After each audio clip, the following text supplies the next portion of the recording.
జిల్లా నకరికల్లు మండల తహసీల్దార్ పుల్లారావు మీడియా సమావేశాన్ని నిర్వహించారు. ఈ సందర్భంగా ఆయన మాట్లాడుతూ ఈ నెల 31లోపు తప్పనిసరిగా ఈకేవైసీ నమోదు చేయించుకోవాలని, నకరికల్లు మండల పరిధిలోని అన్ని గ్రామాలలో ఈకేవైసీ పెండింగ్లో ఉన్న రేషన్ కార్డులోని కుటుంబ సభ్యులు ఈ నెల 31లోపు తప్పనిసరిగా ఈకేవైసీ నమోదు చేయించుకోవాలని, లేకుంటే మరుసటి నెల రేషన్ కోల్పోతారని తహసీల్దార్ పుల్లారావు అన్నారు. తహసీల్దార్ కార్యాలయంలో ఆయన మాట్లాడుతూ మండలంలో 58,000 మంది కార్డుదారులు ఉన్నారు. అందులో 52,000 మంది ఈకేవైసీ పూర్తయింది. 6,000 మందికి ఈకేవైసీ పెండింగ్లో ఉందని, సంబంధిత రేషన్ డీలర్ల వద్ద ఈకేవైసీ నమోదు చేయించుకోవచ్చన్నారు.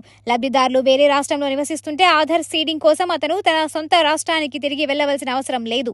లబ్ధిదారులు వారు ఉన్న చోట నుండి సమీపంలోని ప్రజా పంపిణీ వ్యవస్థ దుకాణానికి వెళ్లి ఈపీఓఎస్ యంత్రం ద్వారా ఈకేవైసీ ప్రక్రియను పూర్తి చేసుకోవచ్చని తెలిపారు.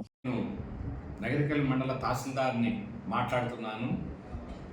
ఇప్పుడు ప్రభుత్వం అర్జెంటుగా ఈకేవైసీ రైస్ కార్డులో ఉన్న మెంబర్స్కు ఈకేవైసీ చేయించవలసిందిగా ఆదేశాలు ఉన్నాయి. గత ఒక వారం రోజుల నుంచి ఈకేవైసీ జరుగుతుంది. మీ గ్రామాల్లో మీ ఎండిఓ ఆపరేటర్స్ మీ డీలర్స్ దగ్గరికి వెళ్ళి ఏవైతే పెండింగ్ ఉన్నాయో, మన మండలంలో ఉన్నటువంటి పెండింగ్ ఉన్నాయి 6,000 మెంబర్స్ పెండింగ్ ఉన్నారు. మొత్తం మనకి 58,000 మెంబర్స్ ఉన్నారు పెండింగ్ మొత్తం. ఇది కార్డుదారుల్లో ఈ 58,000 మెంబర్స్లో 52,000 మంది ఈకేవైసీ పూర్తయింది.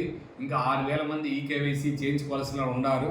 కాబట్టి మీరు వెంటనే మీ ఎండిఓ ఆపరేటర్ దగ్గరికి వెళ్ళి, మీ ఎఫీ షాప్ డీలర్ దగ్గరికి వెళ్ళి, లేకపోతే మా గ్రామ రెవెన్యూ అధికారిని కలిసి, లేకపోతే మీ సచివాలయంలో GSWS మొబైల్ యాప్ ద్వారా కూడా ఈ ఈకేవైసీ చేయించవచ్చు. కాబట్టి మీరు వెంటనే ఈకేవైసీ చేయించుకోవాల్సిందిగా కోరుచున్నాము.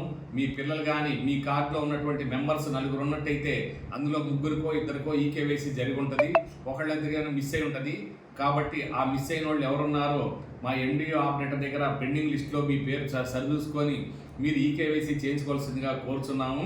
ఈ ఈకేవైసీ మీ పిల్లలు కనుక వేరే జిల్లాల్లో వేరే చోట ఉన్నా సరే వెంటనే అక్కడికి సచివాలయంకి వెళ్ళి, లేకపోతే అక్కడ ఎండిఓ ఆపరేటర్ ఎక్కడ ఆ గ్రామాల్లో ఉంటారు, ఏ జిల్లాలో అయినా సరే ఆ ఎండిఓ ఆపరేటర్ దగ్గరికి వెళ్ళి ఆధార్ కార్డు నెంబర్ కనుక చెప్పినట్టయితే ఆ గ్రామంలో కూడా ఆ ప్రదేశంలో కూడా ఈకేవైసీ చేయించుకోవచ్చు. కాబట్టి మీకు ఇది ప్రజలందరూ గమనించి, మీ పిల్లలు రేపు పండగకు కూడా వస్తారు, ఉగాదికి రంజాన్కి వస్తారు. ఆ పండగకు వచ్చినప్పుడైనా సరే వాళ్ళ చేత కూడా ఎవరైతే ఈకేవైసీ పెండింగ్ ఉన్నారో ఈకేవైసీ చేయించుకోవాల్సిందిగా కోరుచున్నాము. ఎవరికైతే ఈకేవైసీ చేయించుకోలేదో రాబోయే రోజుల్లో భవిష్యత్తులో చాలా ఇబ్బందులు ఎదుర్కోవాల్సి వస్తుంది. మీకు రేషన్ కూడా కట్ అయ్యే అవకాశం ఉంది. కాబట్టి ప్రజలందరూ మాకు సహకరించవలసిందిగా ప్రార్థిస్తున్నాను.